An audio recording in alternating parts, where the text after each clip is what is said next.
रवि जिसका जन्म बेंगलोर में हुआ, उसकी परवरिश सारी चीजें बेंगलोर में हुई। उसका पूरा परिवार बेंगलोर में रहता है, लेकिन वो अकेले जॉब करने के लिए कर्नाटका निकल गए थे। इनके रिलेशन को लगभग 7 साल हो गए थे और 7 साल होने के बाद इन्होंने डिसीजन लिया कि हम अपने रिश्ते के बारे में घर वालों को बताएंगे। और जब घर वालों को पता चला तो उन्होंने हामी भी भर दी, क्योंकि सेम कास्ट के थे और लंबा रिलेशन भी था, तो घर वालों ने मना नहीं किया। लेकिन इन सब चीजों में एक बहुत बड़ी रिस्पॉन्सिबिलिटी भी थी। वो इनके यहाँ पर कार्ड 25 से 30 दिन पहले पहुंचाने पड़ते हैं। और आज भी हम इन चीजों पर बिलीव करते हैं कि कहीं हमारा कोई भी रिलेटिव छूट ना जाए। रवि जब 7 साल के थे तब इनकी मम्मी गुजर गई थी। रवि की मम्मी को हार्ट की कोई प्रॉब्लम थी, इसकी वजह से वो नहीं रही। पापा, मैं और बड़े भाई, हम 3 जने रहा करते थे बेंगलोर में। और मेरे जो बड़े भाई हैं, इनकी अभी तक शादी नहीं हुई है।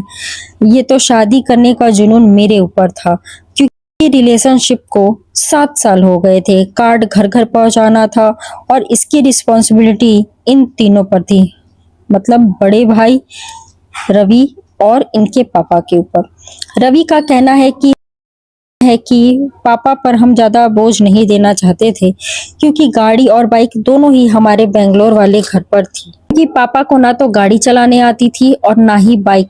तो इन सब चीजों में क्या हुआ, कर्नाटका जहां रवि जॉब करता था, वहां से फ्राइडे को मैं निकलता हूँ और संडे मेरे पास था और मंडे को मुझे वापस आना था अपने जॉब पे। हालांकि रवि जो जॉब कर रहे थे अपने दोस्त के पास ही कर रहे थे। इनके जो दोस्त हैं उन्होंने एक कंपनी ओपन की थी जहां पर ये फील्ड एज अ इंजीनियर का काम कर रहे हैं।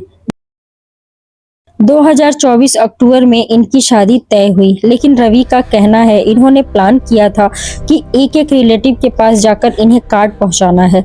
हमारा जो पुराना गांव था वो 600 किलोमीटर दूर, 400 किलोमीटर दूर, 200 किलोमीटर दूर हमारे जो रिलेटिव थे सबके पास जाके कार्ड पहुंचाना था।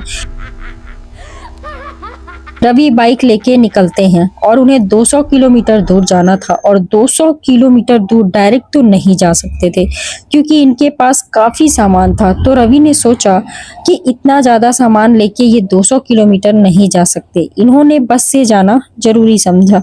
इन्होंने क्या किया, घर से 30-40 किलोमीटर दूर बस स्टैंड था, वहां पर इन्होंने अपनी बाइक पार्क की, वहां से बस पकड़ी और ये सीधा निकल गए 200 किलोमीटर दूर।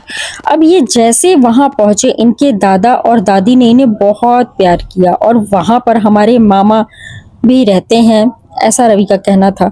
दादा ने एक एक चीज बताई मुझे कि जब तू यहाँ से निकलेगा तो 300-400 किलोमीटर दूर जो गांव है जहां पर हमारे रिलेटिव रहते हैं पुराने, वहाँ 11-12 घर हैं पुराने, वहाँ हमारे रिलेटिव रहते हैं और हर घर में तुम्हें कार्ड देने हैं। लेकिन दादा ना घबराते हुए बताते थे कि बेटा एक काम करना, कि जब भी तुम जाओ ना तो लंबा रूट लेना। मतलब दादा ने घबराते हुए बताया कि बेटा एक काम करना, कि जब भी तुम जाओ ना तो लंबा रूट लेना, मतलब हाईवे वाला रूट ले लेना, जंगल की तरफ से बिल्कुल मत आना। और रवि हमेशा जानना चाहता था कि जंगल में ऐसा क्या है, कि दादा हमेशा बोलते थे कि जब भी हम फुर्सत से बैठेंगे तब इस बारे में बात करेंगे।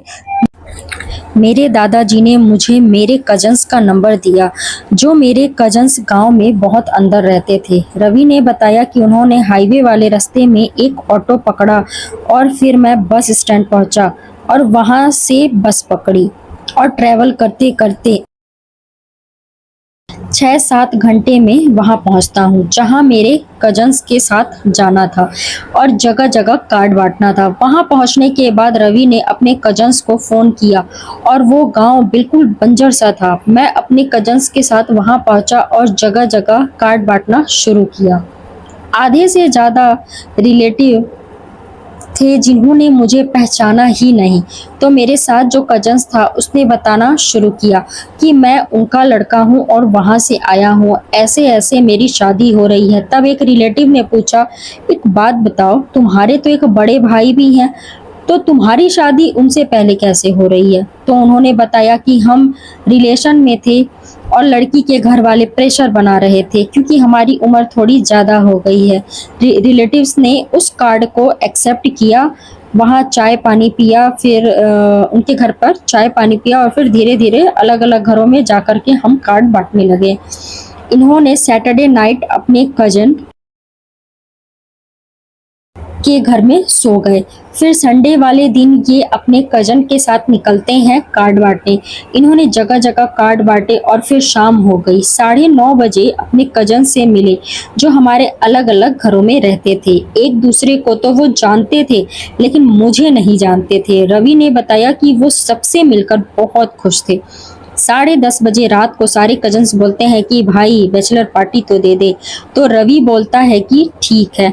फिर सारे कजन्स और रवि मिलके एक हाईवे पे जाते हैं और बियर पीते हैं और चिकन खाते हैं और खाते पीते इन्हें 12:30 बज जाते हैं। फिर बाइक पर बिठाकर इनके कजन इन्हें 1:30 बजे रात को बस स्टैंड के पास ले जा कर के छोड़ते हैं और बस इनके दादा के घर के वहाँ से अप्रॉक्स 40 किलोमीटर दूर जाकर खराब हो जाती है। फिर रवि को बहुत टेंशन होती है कि मुझे दादा के घर भी जाना है, फिर वहाँ से ऑफिस भी जाना है और घर भी जाना है और वहाँ से कम से कम तो मुझे 2-4 घंटे तो लग ही जाएंगे। ये बस से नीचे उतरते हैं और पूछते हैं कि भाई क्या दिक्कत हुई है। कंडक्टर बोलता है कि आज तक तो बस ऐसे खराब नहीं हुई, पता नहीं कैसे आज खराब हो गई है। तो रवि पैदल सीधे निकल जाते हैं। वो कहते हैं कि मैं सीधे पैदल जा रहा हूँ, जब बस ठीक हो जाए तो आप लोग मेरे को वहां से उठा लेना, रिसीव कर लेना। जब रवि चलते हैं तो उन्हें चलते चलते एक बाइक दिखती है और वो उस बाइक को रुकवाते हैं और बाइक वाला बाइक रोक भी देता है। रवि उसे छोड़ने के लिए कहता है तो बाइक वाला भी तैयार हो जाता है, लेकिन फिर बाइक वाला कहता है कि जंगल से पहले तक छोड़ सकता हूँ क्योंकि आपको लेफ्ट जाना है और मुझे राइट। तो रवि कहता है हाँ हाँ भाई बिल्कुल बिल्कुल, तुम इतनी मेरी हेल्प कर रहे हो, मेरे लिए वही बहुत है, तुम मुझे वहां तक छोड़ दो। फिर रवि बैठ जाता है और बाइक पर दोनों चल देते हैं। रवि सोचता है आगे का 5 किलोमीटर का रास्ता वो जंगल से चलकर तय कर लेगा और घर जल्दी पहुंच जाएगा। लेकिन रवि के दिमाग में ये भी चल रहा था कि क्या जंगल के रास्ते से जाना सही रहेगा। लेकिन रवि ने डरते हुए सोचा कि यार इसी जंगल वाले रास्ते को चुन ही लिया जाए क्योंकि हाईवे वाला जो रास्ता है वो 8-9 किलोमीटर की मतलब 8-9 किलोमीटर दूर है, तो ऐसे में उसकी जो ट्रेन है वो छूट जाएगी। तो इन्होंने अपने हाथों में एक पानी की बोतल ली हुई थी और एक हाथ में फ़ोन था जिसमें उन्होंने टॉर्च ऑन कर लिया था और वो जंगल के रास्ते में चलना शुरू कर देते हैं। हे गाइस, तो वीडियो ज़्यादा लंबी ना हो जाए इसलिए मैं वीडियो को अभी यहीं पे स्टॉप करती हूँ और इसका जो नेक्स्ट पार्ट है वो आप लोगों को मैं तुरंत ही जल्द से जल्दी पोस्ट करने की कोशिश करूँगी। तो आप लोग बने रहिएगा और जल्द ही मिलते हैं नेक्स्ट वीडियो में। अगर आप लोगों को ये कहानी यहाँ तक पसंद आई है तो इसको लाइक कर दीजिएगा, शेयर करिएगा और कमेंट में बताइएगा कि कैसी लगी आप लोगों को स्टोरी। तो मिलते हैं नेक्स्ट वीडियो में, तब तक के लिए बाय बाय।